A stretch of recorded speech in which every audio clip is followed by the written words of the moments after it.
Question number 54 राष्ट्रपति की चुनाव प्रक्रिया के संबंध में क्या सही नहीं है? सही नहीं है बोला है, बाकी सब सही हैं।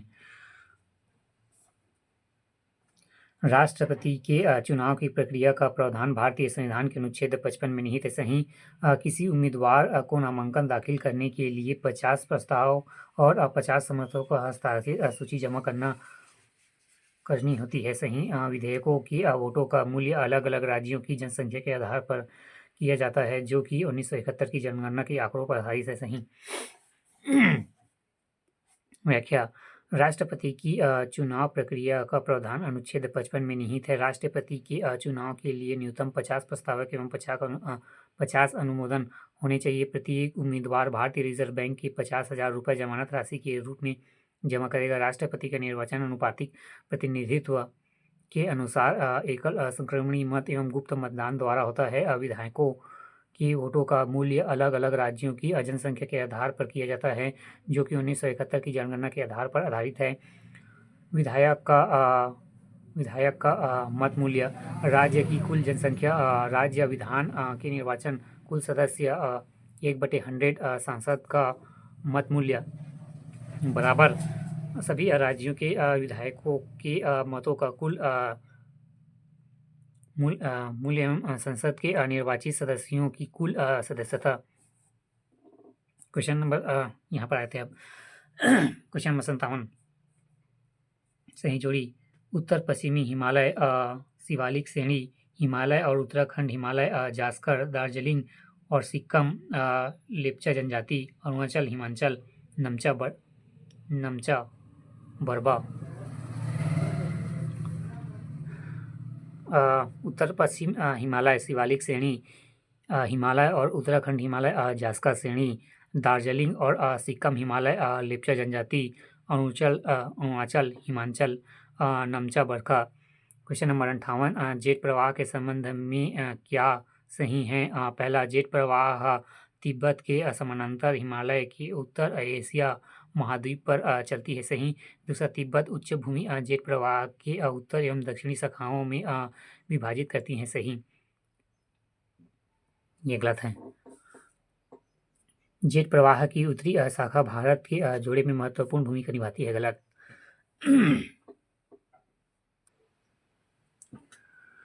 क्वेश्चन नंबर 58 जेट प्रवाह के संबंध में क्या सही है? पहला, जेट प्रवाह तिब्बत के समानांतर हिमालय के उत्तर में एशिया महाद्वीप पर चलती है। दूसरा, तिब्बत उच्च भूमि जेट प्रवाह को उत्तर तथा दक्षिण शाखाओं में विभाजित करती है।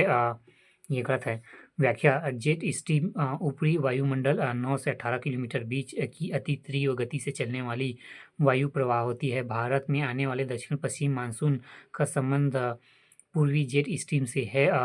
उत्तर पूर्वी मानसून शीतकालीन मानसून का संबंध उष्टो पश्चिम पछुआ जेट स्ट्रीम से है। शीतकाल में उष्ण पश्चिमी जेट स्ट्रीम संपूर्ण पश्चिमी तथा मध्य एशिया में पश्चिम से पूर्व दिशा में प्रवाहित होती है। तिब्बत का पठार उसके मार्ग में अवरोध पैदा कर इसे दो भागों में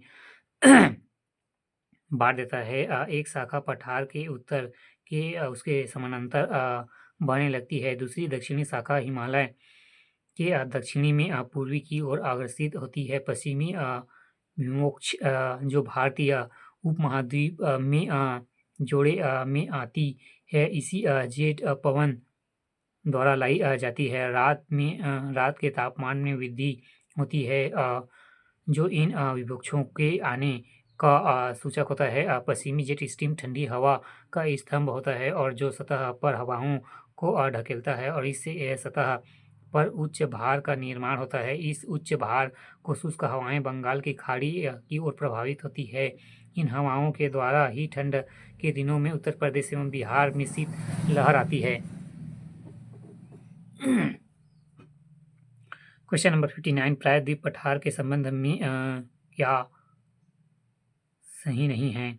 इस भूखंड की ऊंचाई 1000 से 1500 मीटर है। गलत। प्रायद्वीप की ऊंचाई सामान्यतः परिचय से पूर्व की ओर कम होती है। सही। ये सही है। इसके पूर्व में गिर पहाड़ियाँ तथा पश्चिम में राजमहल पहाड़ियाँ हैं। गलत नहीं हैं।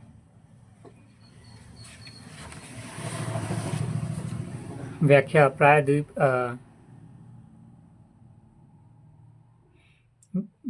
प्रायद्वीपीय पठार का एक मेज की आकृति वाला अनियमित त्रिभुजाकार पठार है। यह उत्तर की ओर चौड़ा और दक्षिण में संकीर्ण है। इसकी औसत ऊंचाई 600 से 900 मीटर है। इसका उत्तर से दक्षिण विस्तार 1600 मीटर तथा पूर्व से पश्चिम विस्तार 1400 मीटर से अधिक है। इस पठार की उत्तरी सीमा अरावली एवं विंध्याचल सतपुड़ा की पहाड़ियाँ स्थित है। क्वेश्चन नंबर 60, निम्नलिखित भारत की मिट्टियाँ ICSR द्वारा USDA मृदा वर्गीकरण के अनुसार उनके क्षेत्रफल के आधार पर यथाशीघ्र समझाइए। अल्टीसोल्ट, पहले अल्टीसोल्ट, फिर एल्फीसोल्ट, फिर एल्डीसोल्स, फिर अल्टीसोल्स। व्याख्या भारत की मिट्टियों को भारत कृषि अनुसंधान परिषद USDA United state department of agriculture के अनुसार भारतीय मृदा वर्गीकरण है जो एंटीपसोल्स नहीं क्रम मृदा क्षेत्रफल 1000 हेक्टेयर एवं प्रतिशत। पहला है एंटीपसोल्स 1,30,372.90 हज़ार हेक्टेयर 39.74%। फिर एंटीसोल्स 92,131.71% है 8%। फिर तीसरा अल्फीसोल्स 4,400 नहीं कितना है 44,448.68 13.55%। फिर चौथा है वर्टिसोल्स 27,960 हज़ार हेक्टेयर फिर 8.52%। फिर पाँचवा एडिसोल 14,069 फिर प्रतिशत 4.28%। छठवा अर्टिसोल्स 8,250 फिर 2.51। फिर सातवां मॉलिसोल्स फिर 1,320 0.40%। अन्य 9,500 3.10 2.92%।